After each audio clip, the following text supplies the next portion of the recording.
Hello everyone, welcome to The Green Man. Hope you're good and well and ready for this Saturday's premiere of my top 20 albums of 2016, continuing my by the years lists of countdowns of my favourite albums from each year. I just, of course, did 2017 before, and I started that video actually by saying that 2017 wasn't the best of years for me. Well, 2016 was quite different. It probably was one of the best years that I can remember. I think it was a great year. Lots of fun times and good memories from that year, and of course the music was very, very good too. And I think particularly this year there were a lot of really fantastic metal releases. And 2016 in particular was a bit of a year where I discovered a lot of new bands, as well as kind of enjoying a lot of releases from bands I'd liked before too. And it was just like a mega metal year really for me personally, and with a lot of the music that was coming out. So a lot of choices on this list will probably be very familiar names. And I have to admit, this list doesn't have so many of my kind of alternative rock, indie or shoegaze picks on here. This is much more metal heavy this time, and pretty avant-garde too. So just also want to say no honourable mentions with this list, as with the last one. Just didn't really have time to kind of add in honourable mentions because I didn't have honourable mentions originally with this one. So let's get cracking with my top 20 albums of 2016 and start with number 20, which is Gojira's Magma.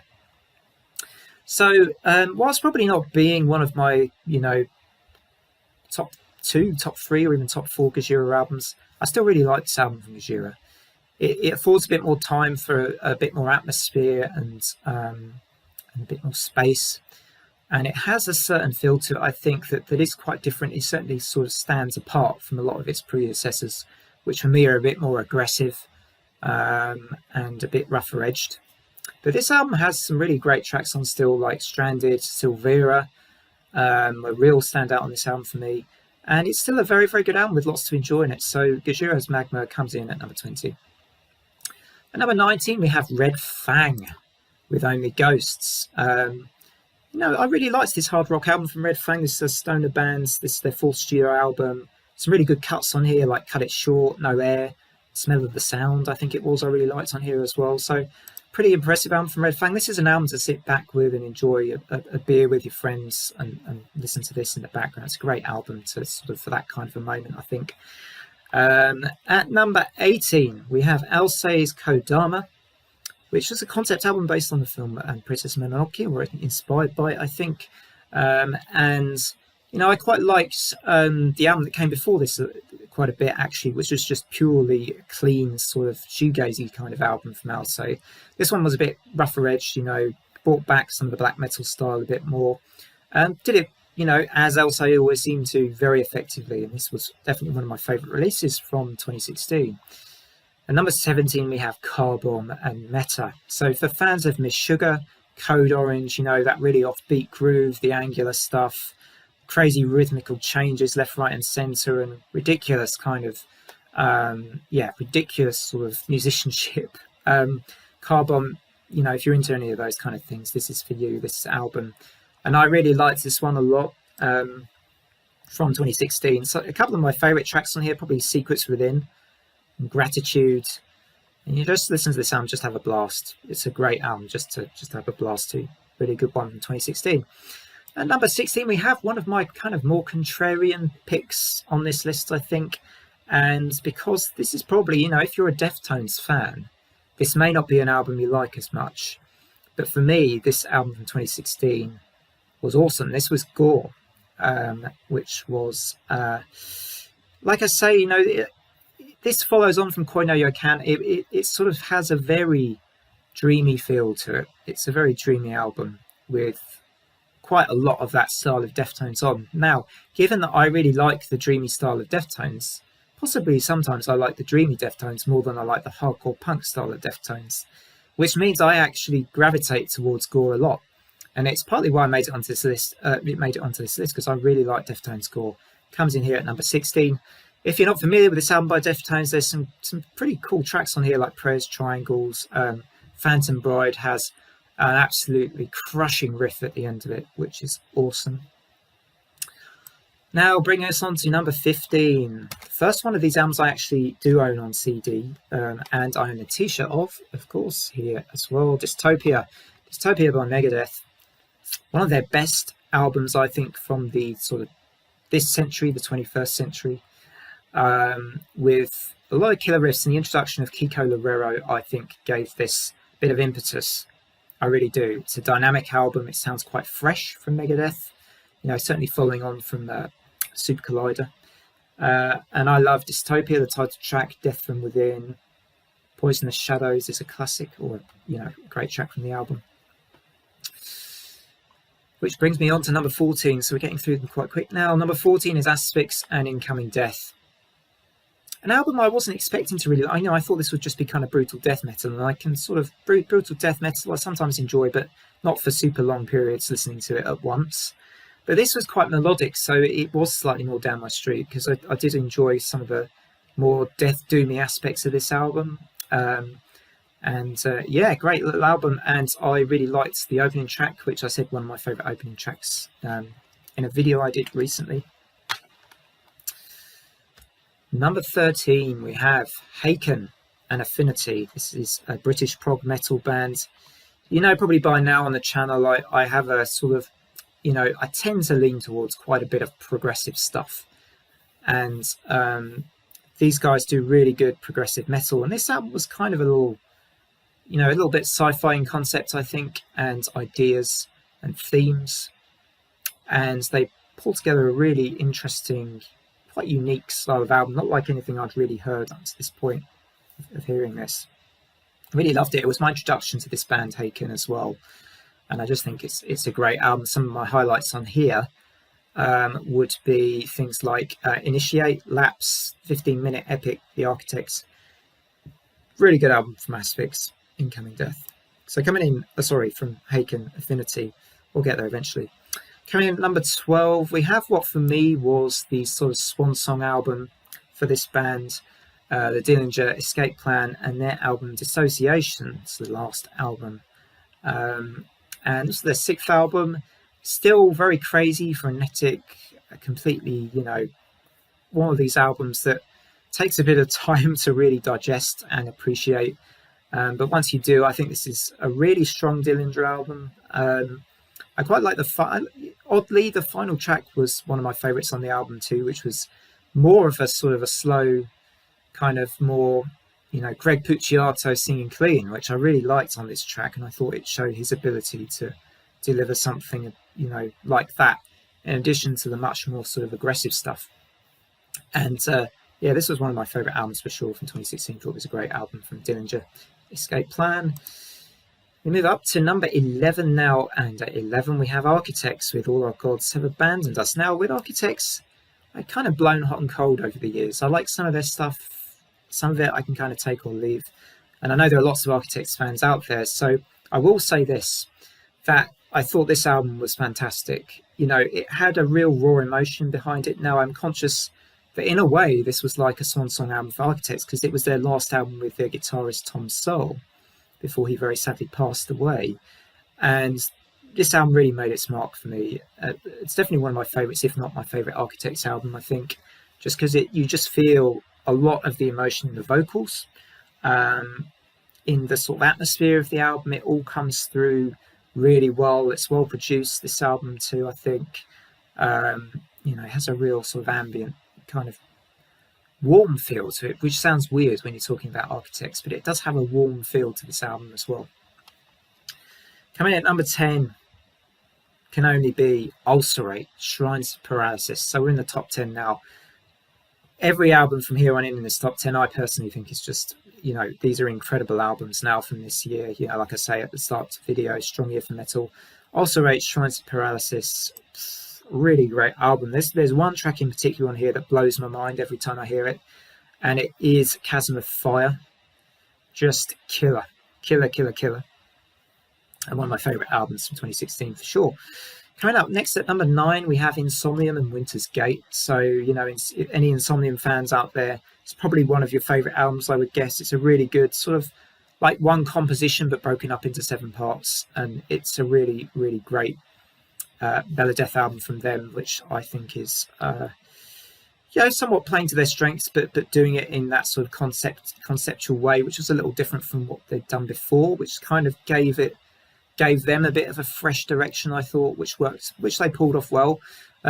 Winter's Gate, great album, but actually it's still not one of my absolute favourite Insomnium albums, which, you know, from my ranking that I did last year, will probably be, I think, Above the Weeping World is a classic Insomnium album for me, but I also liked Hot Like a Grave a lot, which came out in 2019. As you know, that was my album of the year for 2019 as well, wasn't it?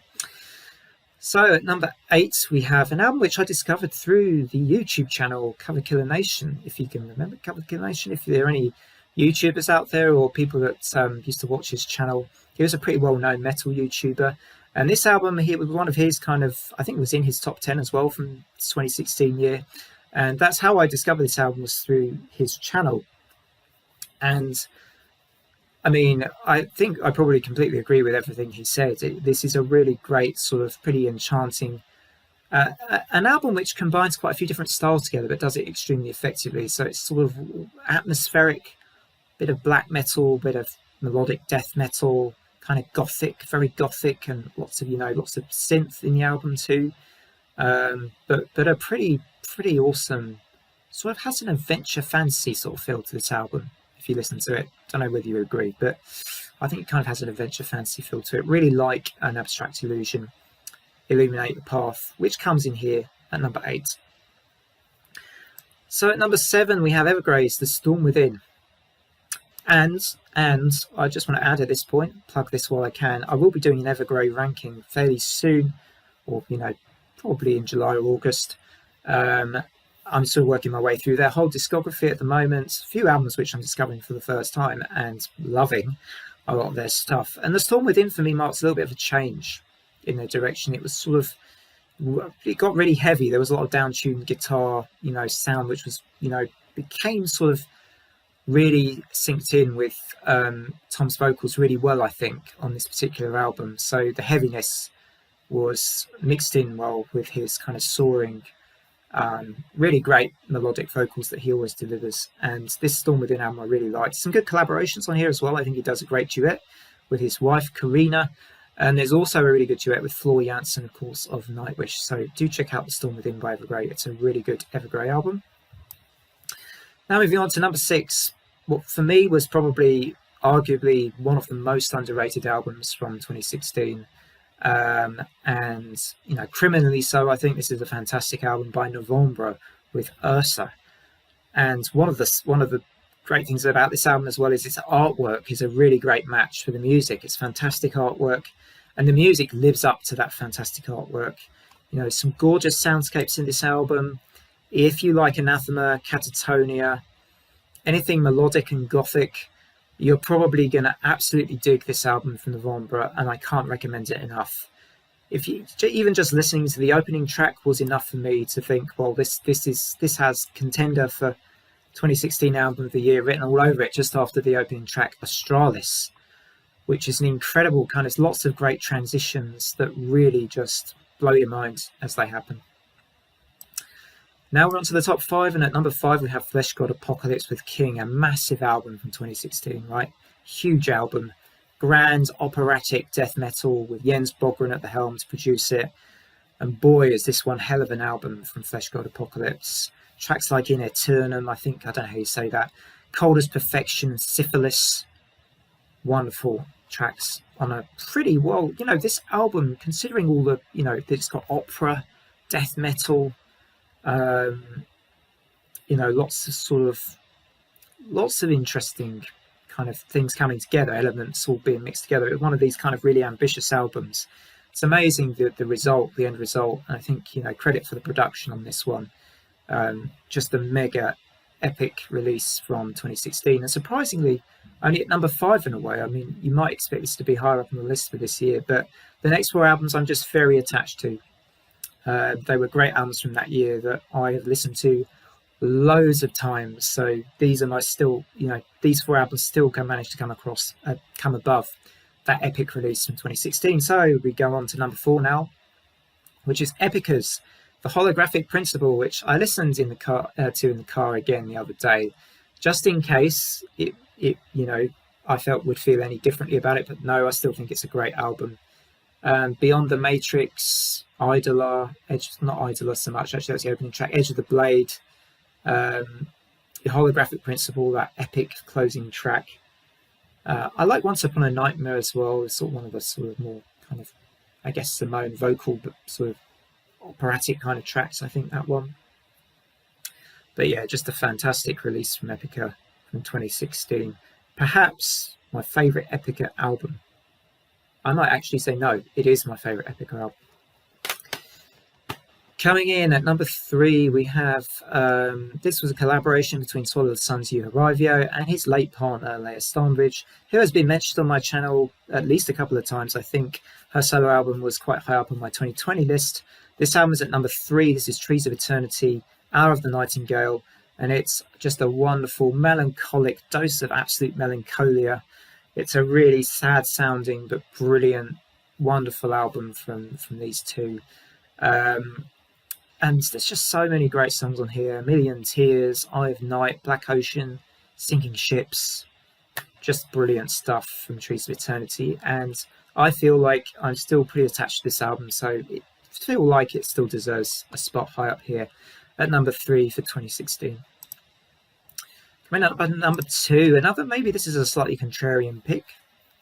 You know, I think I mentioned the Deftones pick was a little bit contrarian. This is Meshuggah's Violent Sleep of Reason, which kind of divided, I think, quite a few people. You had people like me who think it's just amazing, just an incredible album, and others that aren't so keen on this release from Meshuggah. And I'm trying to think, what is it about this album that I like more? Well, I think Meshuggah were a bit more adventurous on this one. I mean that they were, I think, trying a few other things than what they normally try on albums.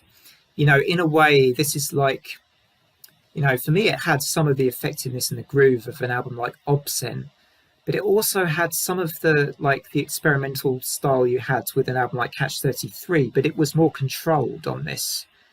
And I think the result is an unbelievable album. And like I say, all of this is subjective, and I don't mind if you're not so keen on this at all, right? But this for me is one of my favourite Meshuggah albums. It comes in at number 2 for 2016. Number 1 leaves only one album.